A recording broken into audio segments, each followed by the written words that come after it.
Hello students. बेटा इससे पहली वाली वीडियो में हमने है ना टाइप्स ऑफ डिफेक्ट पढ़ रहे थे। टाइप्स ऑफ डिफेक्ट में हमने क्या किया था, स्टोइचियोमेट्रिक डिफेक्ट को कवर कर लिया था पॉइंट डिफेक्ट के अंदर। ठीक है, अभी पॉइंट डिफेक्ट का दूसरा पार्ट है नॉन स्टोइचियोमेट्रिक डिफेक्ट। ठीक है, स्टार्ट करें। चलो, पॉइंट डिफेक्ट का बेटा दूसरा टाइप है नॉन स्टोइचियोमेट्रिक डिफेक्ट। ठीक है, इसमें हम किस किस को पढ़ेंगे, मेटल एक्सिस डिफेक्ट और मेटल डेफिशिएंसी डिफेक्ट। ठीक है, पहले इनको कवर करेंगे, फिर देन हम इलेक्ट्रॉनिक डिफेक्ट को भी आज ही डिस्कस करेंगे और इंप्योरिटी डिफेक्ट को भी आज ही इसी वीडियो में डिस्कस करेंगे। और इसी के साथ हमारा ये chapter board point of view से कंप्लीट हो जाएगा। केवल कंपटीशन पॉइंट ऑफ व्यू से एक रेडियस रेशियो रूल वाला कॉन्सेप्ट रहता है, उसके लिए हम नेक्स्ट वीडियो प्रोवाइड करेंगे। ठीक है, स्टार्ट करें अपना टॉपिक। चलो, हेडिंग डालो फटाफट, नॉन स्टोइचियोमेट्रिक डिफेक्ट।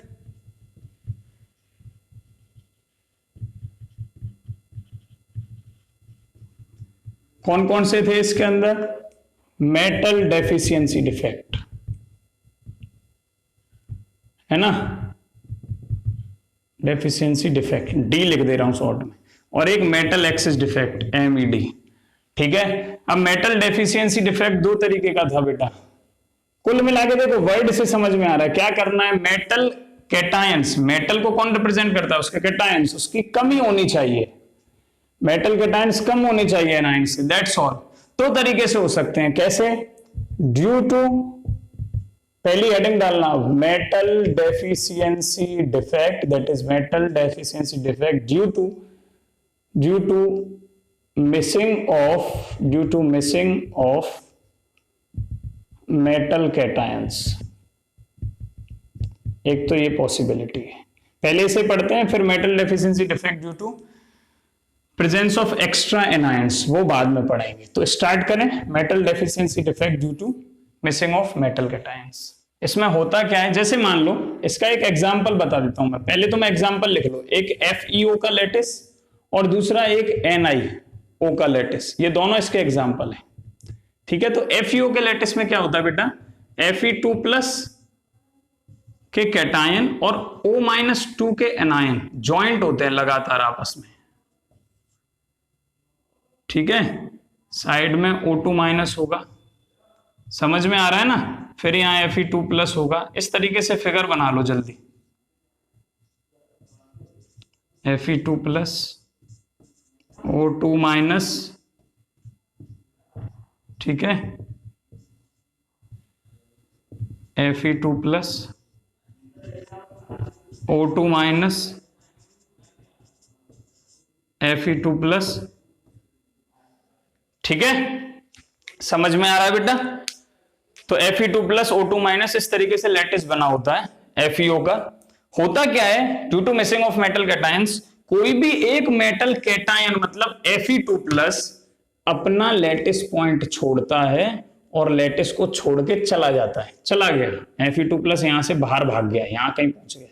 अब चला गया तो चला गया, इससे हमें कोई मतलब नहीं है सर। फिर तो इलेक्ट्रिकल न्यूट्रलिटी डिस्टर्ब हो जाएगी, नेगेटिव चार्ज बढ़ जाएगा, डेंसिटी तो डिक्रीज हो गई। एक स्टेप हो गया इसके जाने से कि भाई साहब डेंसिटी डिक्रीजेस, रो डिक्रीजेस, रो मतलब डेंसिटी डिक्रीजेस। ठीक है, दूसरा लेकिन इलेक्ट्रिकल न्यूट्रलिटी को तो बैलेंस करना पड़ेगा, तो ये एक Fe2+ तो छोड़ के चला गया, डेंसिटी डिक्रीज हो गई। अब ये जो 2+ चार्ज है इस लैटिस के अंदर अब नेगेटिव ज्यादा हो गया, तो ये बैलेंस कैसे होगा। तो 2 पॉजिटिव चार्ज हमें चाहिए कि पॉजिटिव चार्ज और इंक्रीज हो। तो क्या करता है, कोई भी 2 Fe+, एक Fe+ गया है ना, Fe2+ चला गया, तो इसके अंदर 2 पॉजिटिव चार्ज कम हो गया। अब हमें 2 पॉजिटिव चार्ज बढ़ाना है, तो कोई भी 2 Fe2+ Fe3+ में कन्वर्ट हो जाएंगे, सिंपल। ये एक Fe3+ में कन्वर्ट हो गया, मैं रेड मार्कर से मार्क कर रहा हूं। ये Fe2+ किस में कन्वर्ट हो गया बेटा, Fe3+ में। और कोई भी, ठीक है, मैं ऐसे कर दे रहा हूं, ये Fe3+ कन्वर्ट हो गया। किसको बैलेंस करने के लिए, अब इस लैटिस के अंदर जितना नेगेटिव है उतना पॉजिटिव है, तो ये बैलेंस रहेगा। तो इलेक्ट्रिकल न्यूट्रलिटी तो कांस्टेंट रहेगी, इलेक्ट्रिकल न्यूट्रलिटी रिमेन्स कांस्टेंट। क्या समझ में आया बेटा, ये क्या है, due to missing of metal cations. कौन सा, मेटल डेफिशिएंसी डिफेक्ट। डेफिशिएंसी हो गई, एक मेटल कैटायन भाग गया छोड़ के। ठीक है, फिगर बना लेना। अब मैं डेफिनेशन लिख रहा हूं, डेफिनेशन में क्या लिखोगे, लिख दो, in this type of defect, लिखो, in this type of defect some metal cation left their position and the remaining excess negative charge balanced by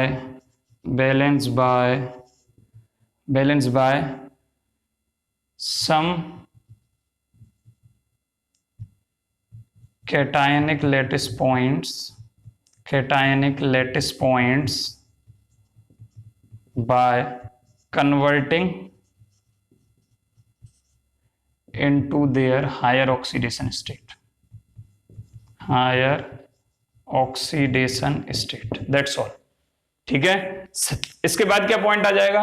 density decreases, electrical neutrality constant. ठीक है, तो बताओ डेंसिटी डिक्रीज हो रही है, electrical neutrality constant है। ऐसा कहां होता था? वैकेंसी डिफेक्ट में होता था, शॉर्ट की डिफेक्ट में होता था, है ना। तो ये एक तरीके से किसको रिफ्लेक्ट कर रहा है? शॉर्ट की और वैकेंसी डिफेक्ट को रिफ्लेक्ट कर रहा है। ठीक है, होगा तो आयनिक सॉलिड्स के अंदर ही। समझ में आ गया? तो ये क्या है? Metal deficiency defect due to missing of metal cations. Next है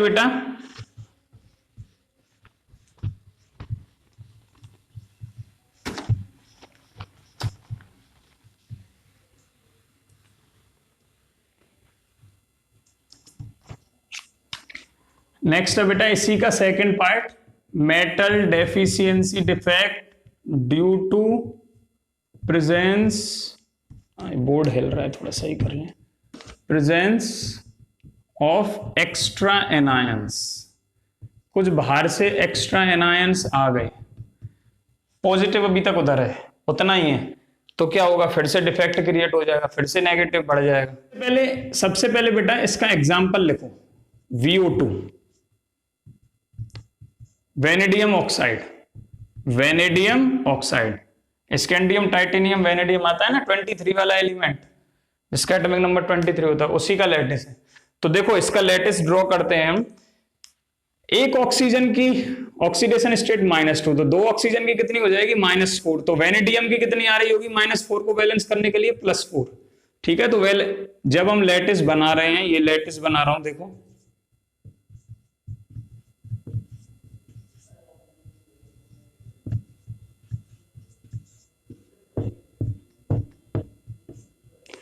तो इसमें वेनेडियम कौन सी ऑक्सीडेशन स्टेट में होगा जी? 4 में होगा, V+4 O2 2- V+4 फिर से O2 2-, इस तरीके से होगा, O2 2- V+4 V+4 O2 2-, है ना।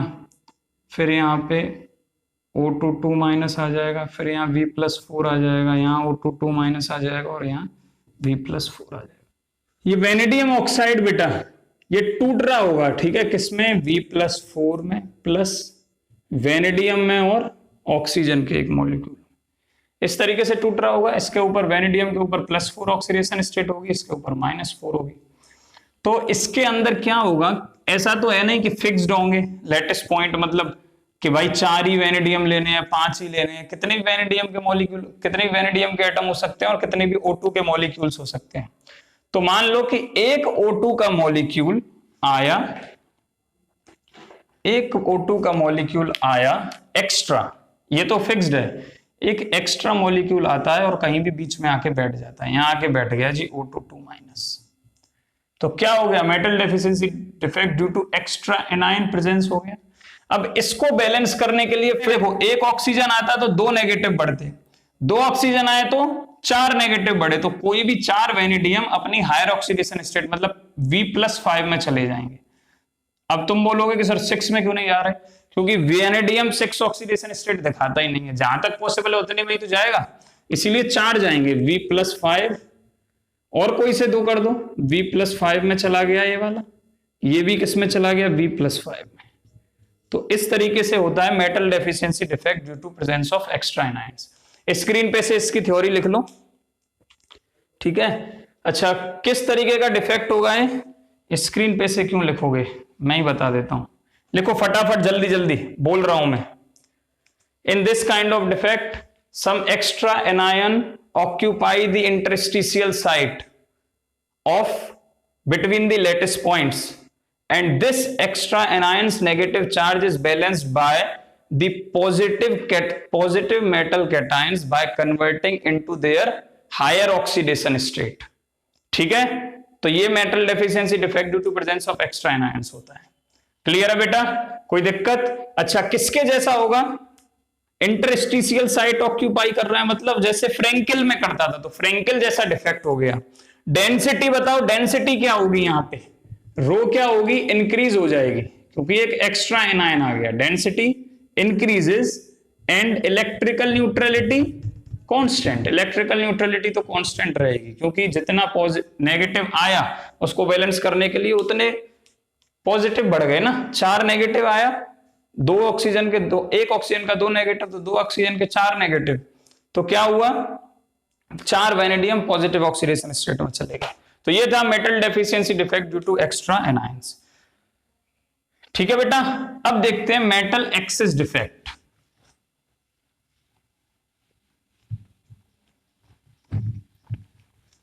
कुछ ना खाओ। मेटल एक्सेस डिफेक्ट में आओ बेटा। मेटल एक्सेस डिफेक्ट भी 2 तरीके से होता है ना, ड्यू टू प्रेजेंस ऑफ, पहला है, पहली हेडिंग डाल दो, metal deficiency defect due to presence of extra cation, due to presence of extra cation. ठीक है, क्या एग्जांपल देखो, ZnO जिंक ऑक्साइड इसका एग्जांपल होता है, ZnO का लैटिस। तो लैटिस बनाओ फटाफट।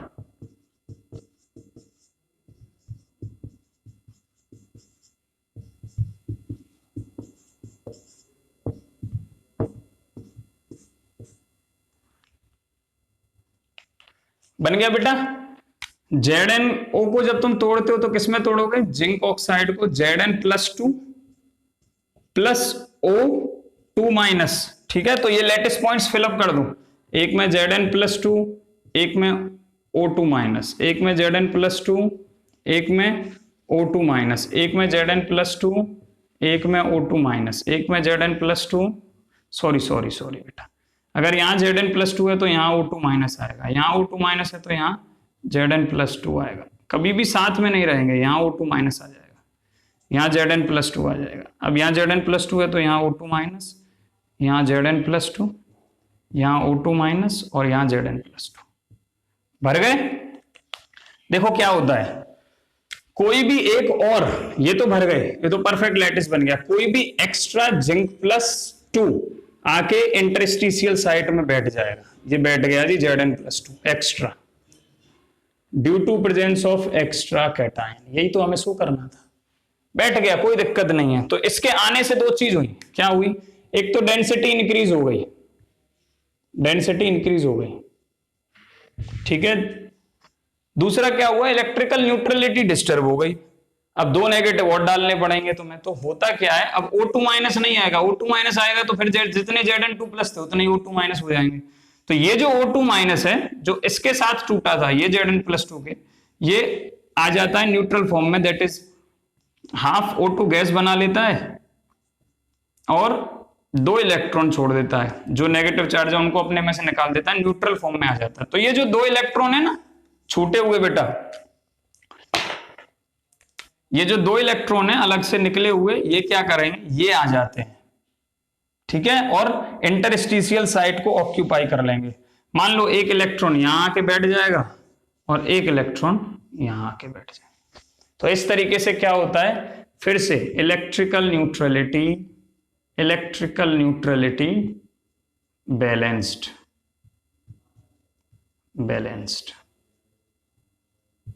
ठीक है। थोड़ा सा लिख लें थ्योरेटिकल फटाफट,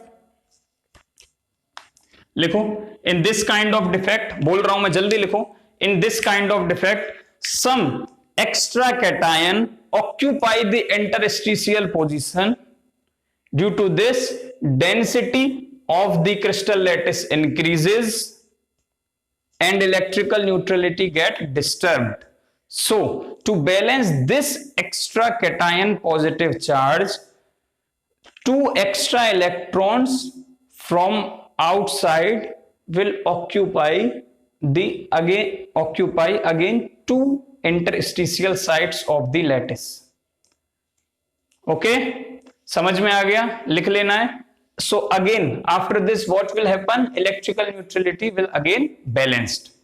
ठीक है बेटा, समझ में आ रहा है, electrical neutrality get balanced. तो ये क्या था, due to presence of extra cation, metal axis defect था, है ना, metal axis defect है, MED, metal axis defect due to presence of extra cation. ठीक है, नेक्स्ट पार्ट पे मूव करें.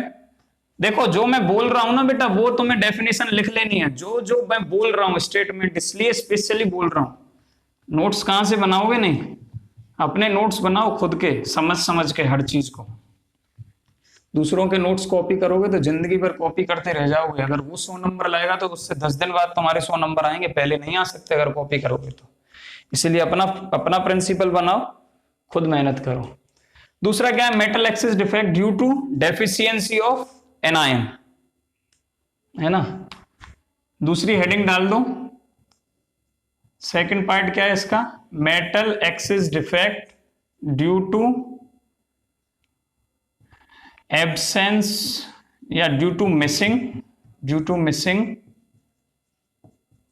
Of anions. ठीक है,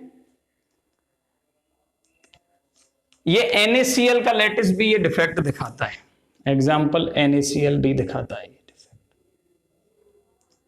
ठीक है, NaCl के लैटिस है, समझ लेंगे, बना दो फटाफट.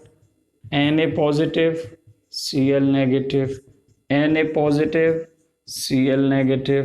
देखो चीजों को समझना बहुत जरूरी है, नहीं तो अगर तुम इन्हें रटने जाओगे तो रटते ही रह जाओगे बेटा, फिर भूल जाओगे 4 दिन के बाद. लेकिन अगर समझोगे तो एक बार पन्ने पलट के भी देखोगे ना तो सब चीजें फिर से याद आ जाएंगी, अगर तुमने समझ के किया. इसीलिए केमिस्ट्री को समझना है, जो चीज बहुत माइनर है उसको याद करना होता है, वो भी शॉर्ट ट्रिक से. ट्रिक्स हम तुम्हें बता ही देते हैं, तो कंपटीशन में दम ही क्या रही फिर, है ना. चलो देखो, Na टूटा भाई साहब, Na प्लस इलेक्ट्रॉन में, और Cl माइनस ने क्या किया, वो इलेक्ट्रॉन गेन किया. इसी तरीके से तो NaCl बनता है, तुम्हें पता है, और Cl सॉलिड बना. सॉरी, Cl सॉलिड ने वो इलेक्ट्रॉन गेन किया तो Cl माइनस में कन्वर्ट हो गया. ये होता है. ठीक है, metal excess defect due to missing of anions. तो क्या होगा, लिखते जाओ, in this type of lattice is some of the anion from lattice left the lattice. क्या हुआ, Cl माइनस बाहर चला गया बेटा, यहां से छोड़ के. And because of this, next point लिखो, because of this density of the crystal lattice, rho of the crystal lattice decreases. ठीक है, density of the crystal lattice decreases, and hence electrical neutrality also get disturbed. But this electrical neutrality balanced by electrons which lose by Na atom, which are lose by Na atom. लिख दिया. देखो Na solid था, aqueous form में आया तो Na++ electron में convert हुआ, तो जो Cl माइनस निकला है उसकी वजह से एक नेगेटिव चार्ज कम हुआ. ये इलेक्ट्रॉन क्या करेगा, ये इलेक्ट्रॉन आके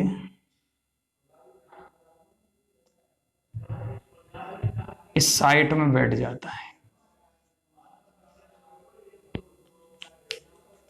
ये इलेक्ट्रॉन आया और आगे बैठ गया. ठीक है, अब देखो Cl का एटम बड़ा था, जितनी साइट ऑक्यूपाई कर रहा होगा उतना इलेक्ट्रॉन नहीं कर रहा होगा, तो कुछ स्पेस यहाँ पे खाली होगा. तो ये जो इलेक्ट्रॉन ऑक्यूपाई करते हैं यहाँ पे स्पेस, तो इससे हुआ क्या, इलेक्ट्रिकल न्यूट्रलिटी तो बैलेंस हो गई, electrical neutrality now become constant, ठीक है। But this site which occupy by electron are called Faraday centers। क्या लिखोगे बेटा, are called Faraday centers which are responsible, लिखो, which are responsible to impart the color in the crystal lattice। इसी के कारण कुछ लैटिसेस, यहां मैंने NaCl का ले लिया लेकिन बहुत सारे लैटिसेस शो करते हैं, कुछ लैटिस कलर दिखाते हैं, किसके कारण, फारवे सेंटर्स, एफ सेंटर्स। तो metal excess defect, very important point for competition. Metal excess defect में due to missing of anions वाले में फारवे सेंटर आता है, वो काफी इंपॉर्टेंट है, ठीक है। ये बेटा यहाँ पे खत्म होता है, लेकिन एक छोटा सा पॉइंट, जितने ज्यादा एफ सेंटर्स क्रिएट होंगे, मान लो Cl और गए यहां से, फिर एक इलेक्ट्रॉन आ गया उसको, देखो ये सोडियम क्या किया था हमने, ये इलेक्ट्रॉन कब छूटेगा, जब सोडियम वेपोराइज होगा, ठीक है, गैसियस फॉर्म में आएगा। तो जितने ज्यादा फारवे सेंटर्स होंगे उतना ही ज्यादा कलरफुल कंपाउंड होगा, उतनी ही कलर की इंटेंसिटी ज्यादा होगी। देखो मान लो रेड बन रहा है, तो एक दिखा तो थोड़ा कम रेड होगा, दो फारवे सेंटर होंगे तो ज्यादा होगा, तीन होंगे तो और ज्यादा होगा, इस तरीके से, ठीक है। नेक्स्ट हम मूव करते हैं बेटा इलेक्ट्रॉनिक डिफेक्ट की तरफ, क्लियर। अच्छा एक मेरे को बात बताओ कि ये शॉर्ट की डिफेक्ट की तरह होगा कि फ्रैंकेल की तरह, एक कैटायन छोड़ के जा रहा है लैटिस, तो क्या होगा, शॉर्ट की डिफेक्ट की तरह होगा, ये पॉइंट और याद रखना। चलो थोड़ा सा मूव करें अब,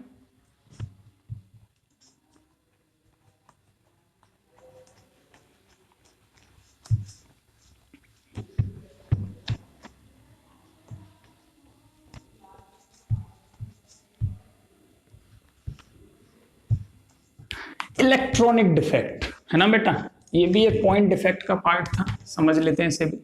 इलेक्ट्रॉनिक डिफेक्ट जल्दी फास्ट करेंगे थोड़ा सा, क्योंकि हमें सभी डिफेक्ट इसी में कवर करने। इसमें क्या होता है, केवल SI का लैटिस होता है, ठीक है, SI के लैटिस पॉइंट्स ऐसे अरेंज्ड हैं। तो मैं इंग्लिश इसकी अपने आप बना लेनी है, वेरी सिंपल इंग्लिश है ना, as and are, very simple English.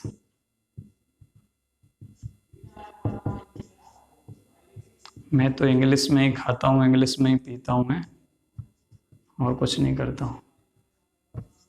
करेंग worrying वाली इंग्लिश मत बोलना, ठीक है, ये करेंग वो करेंग कुछ नहीं करेंगे, नहीं तो सब दिमाग में से गोल होएंगे, ठीक है। देखो क्या होता है, ये SI का लैटिस है, सिलिकॉन के एटम्स आपस में अरेंज्ड होते हैं इस तरीके से। जैसे जैसे टेम्परेचर इंक्रीज होता है तो क्या होगा बेटा, सिलिकॉन के बीच में जैसे ये बॉन्ड है, एक बॉन्ड दो इलेक्ट्रॉन से मिलकर बनता है, ये तुम्हें पता होना चाहिए, ठीक है, एक बॉन्ड दो इलेक्ट्रॉन से मिलकर बनता है।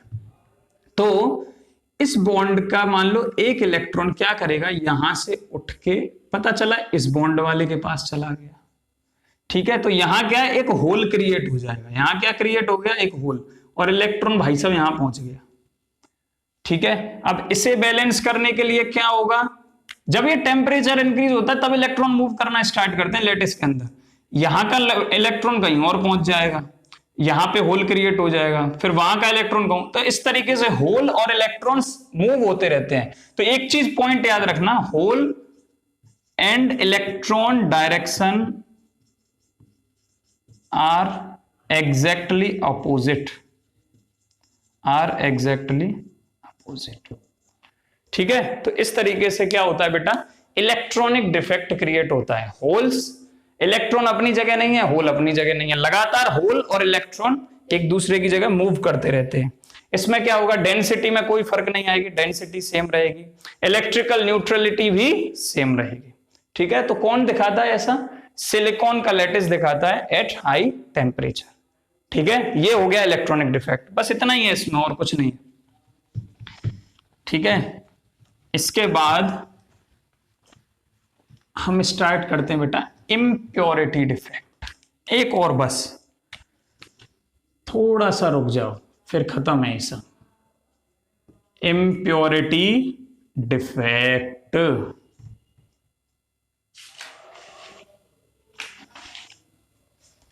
Impurity defect of ionic solids. Impurity defect of ionic solids क्या होगा इसमें?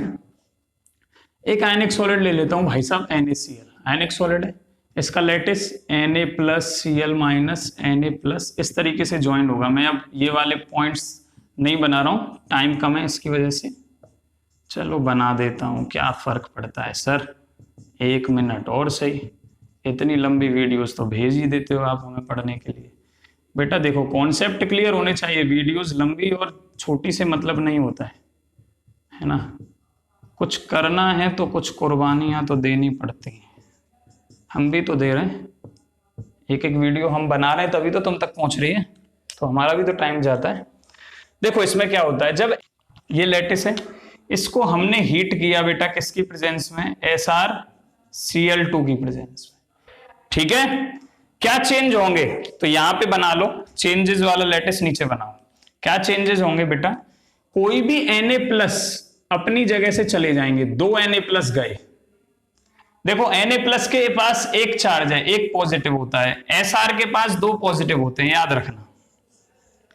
यहां पे Cl का 2 नेगेटिव चार्ज हो गया, एक Cl का 1 नेगेटिव, 2 Cl के 2 नेगेटिव, तो एक Sr, ये -2 है, तो इसको बैलेंस करने के लिए Sr के पास +2 चार्ज होगा। तो अब मुझे बताओ कि अगर एक Sr2 प्लस आता है तो इलेक्ट्रिकल न्यूट्रलिटी बैलेंस करने के लिए 2 Na प्लस को यहां से भागना पड़ेगा। 2 Na प्लस को क्या किया बेटा, 2 Na प्लस ने अपनी जगह छोड़ दी, क्या हुआ, 2 Na प्लस ने अपनी जगह छोड़ दी। ये नीचे तक दिख रहा है तुम्हें, तो नहीं दिख रहा है तो मैं यहां पे बना देता हूं ऊपर वाले लेयर।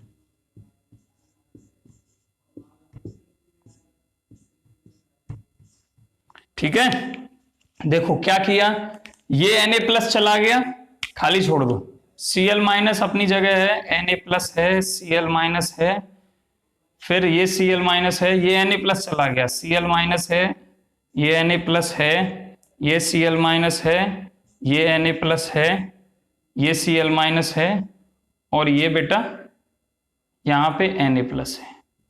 ठीक है, अब देखो होगा क्या, Na प्लस गया, इनकी जगह एक Sr2 प्लस आया। अब एक Sr2 प्लस का एटम तो एक ही जगह रहेगा ना, 2 जगह तो नहीं रहेगा, तो यहां आके बैठ गया। इलेक्ट्रिकल न्यूट्रलिटी तो बैलेंस हो गई, 2 पॉजिटिव गए, 2 पॉजिटिव आ गए, पर एटम तो एक ही आया, तो एक वैकेंसी साइट खाली रह जाएगी। और NaCl के लेटिस में कौन बीच में आ गया, दूसरा एटम आ गया, दैट इज SrCl2 का Sr आ गया। तो एक तरीके से क्या हो गई भाई साहब, इम्प्योरिटी हो गई। क्या हो गई, इम्प्योरिटी हो गई। इसीलिए हमने बोला था आयनिक सॉलिड में NaCl और SrCl2 के मिक्सचर में ऐसा होता है, जब NaCl को लेटिस को हीट करते हैं SrCl2 की प्रेजेंस में, तो Sr2 प्लस आ गया, क्लियर, Sr2 प्लस आ गया, समझ में आ रहा है बेटा।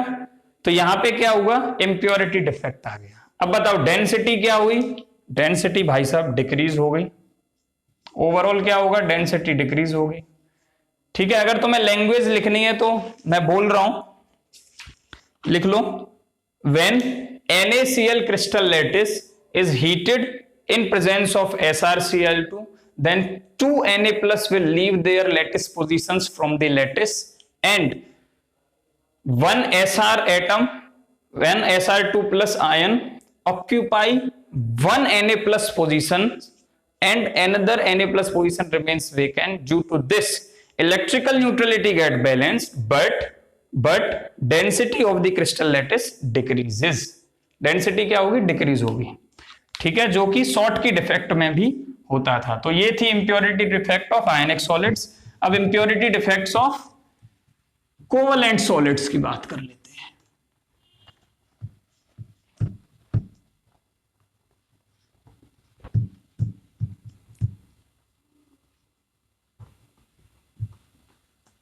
टॉपिक है बेटा impurity defect of covalent solids.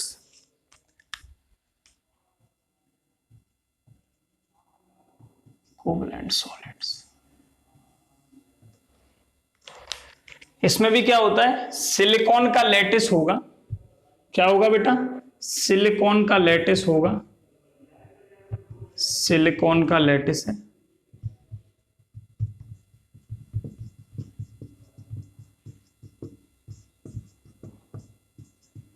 क्या है, सिलिकॉन का लैटिस है, ठीक है, आ गया सिलिकॉन का लैटिस।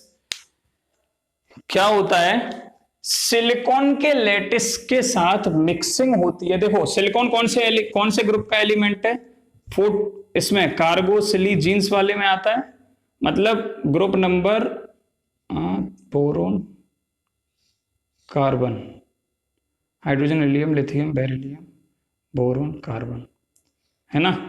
ग्रुप नंबर भाई साहब ये आ जाता है 14, ग्रुप नंबर कौन सा आ जाता है 14, यही वाला ग्रुप है। तो जब 14 ग्रुप में खासकर सिलिकॉन और जर्मेनियम के साथ मिक्सचर होता है 13 वाले का, तो याद रखना जब मिक्सचर होता है बेटा 13 वाले का तो सेमीकंडक्टर बनता है, उसको बोलते हैं पी टाइप, ठीक है ना। क्या बोलते हैं, पी टाइप, मतलब पी टाइप बोलते हैं। मतलब हो गया बेटा, यहां पे बनाओ 13 ग्रुप, बोरॉन एल्यूमिनियम गैलियम, ये वाला। तो सिलिकॉन के साथ अगर डोपिंग हो, इसे क्या बोलते हैं डोपिंग हो बोरॉन की, आगे वाले ग्रुप के एलिमेंट्स की, तो क्या होगा बेटा, क्या होगा, पी टाइप सेमीकंडक्टर फॉर्म होगा। शॉर्टकट में कैसे याद रखोगे, 14 से पहले वाले के साथ डोपिंग कर रहा है तो क्या आएगा, पी टाइप, पी फॉर पहले and P for P type. और अगर यही सिलिकॉन इधर मूव करता है, एल्यूमिनियम के साथ डोपिंग करता है, नाइट्रोजन के साथ डोपिंग करता है 15th ग्रुप के एलिमेंट्स के साथ, तो यही बनेगा बेटा n type semiconductor, n type semiconductor. बस दैट्स ऑल, और कुछ नहीं है।